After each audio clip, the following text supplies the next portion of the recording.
copier-coller, une simple répétition, ou de vraies nouveautés? On va voir aujourd'hui ce qu'on peut attendre de ce Avatar 3 après la déception qu'a été pour moi Avatar 2 et à quel point le 1 réussissait tout ce qu'il entreprenait. Le secret derrière la narration de Avatar 1, c'est pas tellement un secret, c'est la simplicité de son scénario. On a l'humanité qui doit apprendre d'un nouveau peuple, apprendre à s'épanouir et à être plus proche de la Terre, et du fait que c'est littéralement le gars il est là, il apprend, il sauve tout le monde, une base simple pour avoir un scénario cohérent et surtout aider à s'immerger dans l'univers. Le 2, sa suite directe, on va dire qu'il s'est pas mal abusé à faire n'importe quoi. James Cameron lui-même l'a avoué, il a fait des erreurs de script, et du coup, au vu de toutes les questions posées par Avatar 2, pourquoi Kiri est aussi proche de Eywa, qu'est-ce qui va devenir de la relation entre Spider et son père, pourquoi le peuple de l'eau est raciste, et pourquoi Jake est devenu aussi stupide, c'est ce qu'on est en droit de s'attendre de Avatar 3. Un début de réponse. Donc on va revenir sur quelques points de ce que j'ai pu voir des bandes annonces et de ce qu'on peut espérer de mieux pour ce qui est du scénario de Avatar 3. On nous dévoile ce peuple du feu, qu'on comprend avoir été abandonné par Eywa. Ça semble être des Omaticaya qui vivaient dans la forêt, et quand le grand volcan a fait péter leur maison, ils se sont dit « Ouais non, Eywa ça pue ». Du coup, on va vouer un culte au feu. Moi je dis pourquoi pas.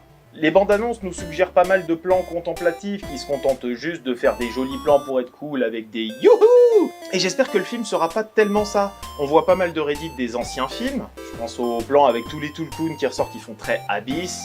On a le plan au fond de l'eau qui nous laisse imaginer un Titanic. J'ai peur de certains Reddit du fait que ce ne soit qu'un copier-coller et que le James Cameron n'ait plus rien à raconter visuellement, mais on a 2-3 éléments qui nous laissent suggérer le contraire. On a cet avènement du peuple de l'air, avec toutes ces îles flottantes un peu partout, ce qui rend les monts Alléluia pas si exceptionnels que ça, bizarrement, et avec ces espèces de zeppelins immenses, et en vrai c'est assez inventif. C'est un truc qu'on n'a pas vu souvent au cinéma, en tout cas pas traité comme ça. Ça fait très Final Fantasy, ce côté bataille aérienne avec le zeppelin qui commence à prendre feu, et le Jake qui glisse sur le côté. C'est sympa, ça donne à voir.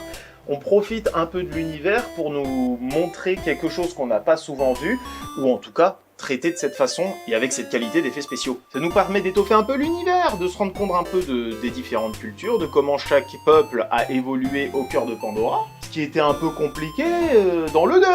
Dans le 2, on découvrait le clan des Metkaiina, qui sont globalement les Maoris, de l'univers de Pandora. Bon, même s'ils sont assez peu réalistes avec la réalité de nous autres. L'un des plus gros pivots dramatiques exploités dans ces bandes annonces, ça va être l'élément Spider qui est capable de respirer sur Pandora. On comprend qu'il est entre guillemets guéri par Eywa d'une certaine chose et ça change sa génétique de façon à ce qu'il puisse non seulement respirer sur Pandora, mais se lier, via sa petite natte, à d'autres créatures de cet univers. En parlant de liaison, on a le Quaritch qui se lie à la Fofole, qui est visible dans la bande-annonce. Du coup, ça crée un parallèle intéressant. On a essayé dans le 2 de nous faire un parallèle entre Quaritch et Jake. Là, il semblerait qu'on nous dévoile une rime, plus qu'une répétition, de couple. On a Jake et Neytiri d'un côté, et on a la nouvelle Fofole et Quaritch de l'autre, sachant que chacun d'eux est un miroir de l'autre. Jake a appris à vivre en communion avec la nature et à vivre avec elle. Quaritch, ça a été toujours l'affrontement direct. C'est plutôt que de se laisser porter par le courant, il l'a affronté en dur. Pour les personnages féminins, Neytiri est censée être l'image d'une sagesse que n'auront pas les hommes, tandis que madame, là, c'est faux-folle dingue, hein. C'est faux-folle dingo. On a un autre parallèle intéressant avec le personnage de Spider, qui commence à se rapprocher de plus en plus physiquement des Na'vi, avec cette histoire de natte et de changement génétique, qui est une belle métaphore de ce qui est censé être le message de l'œuvre, l'humanité qui doit changer et évoluer pour un monde plus sage et plus spirituel. On nous vend un Quaritch avec sa nouvelle madame qui vont aider l'humanité en général pour attraper Jake, tout ça, et conquérir la planète. Quand de l'autre, du côté de Jake, c'est l'humanité qui évolue pour correspondre mieux à cette planète. On remarque quelques plans qui font penser à la mise en scène du premier, ce qui est plutôt agréable. Ce côté très documentaire avec une caméra épaule tremblotante qui te rapproche du réel, avec des défauts visuels qu'on pourrait retrouver sur un tournage classique, sans effets spéciaux. Ça aide à ancrer ce monde un peu plus dans le nôtre et à le trouver un peu plus crédible. Ce qu'on peut spéculer au niveau de l'histoire, ça va être que Quaritch va trouver ce nouveau clan qui ne reconnaît pas Eywa et qui voit un culte au feu, va les rallier à sa cause avec les humains pour tenter de chasser le reste des Na'vi. Quand de son côté, Jake essaie de recruter une armée, encore une fois, pour aller vaincre les méchants.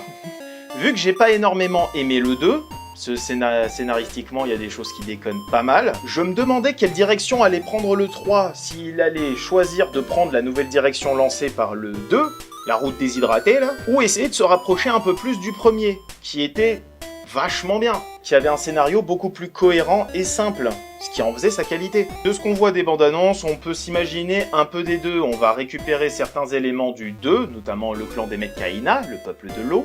Oui, Chiroy, tu es beau, tu as pas... Dis bonjour. Voilà, comme ça il aura fait son petit caméo. Voilà, tu es beau, tu es content, et tu arrêtes de nous y embêter. On a plus l'air d'avoir un peu des deux. On récupère les Metkayina, mais on profite de l'aspect aquatique pour faire des scènes d'action un peu plus sous l'eau, notamment ce plan où on a la reine des Metkayina qui va affronter un sous-marin directement sous l'eau, c'est une bonne idée. Et Jake qui va récupérer Turuk, parce que c'est le roi du ciel, purement et simplement. On nous promet des scènes d'action dantesques comme on a vu dans le premier, avec des plans très lisibles, où l'action est en milieu de cadre. Mais bon, l'attaque de Turuk qu'on voit, c'est exactement la même que dans le premier film, donc j'ai envie de dire... Reddit, pas Reddit, on verra.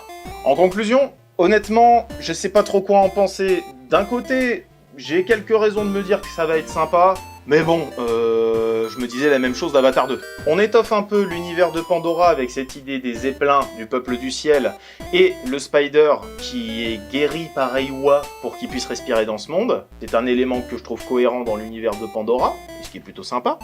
Appréciable à voir. Je vous donnerai mon avis quand j'aurai vu le film. En attendant, prenez soin de vous, et au cas où on se reverrait pas d'ici là, une bonne soirée et une excellente nuit. Ciao!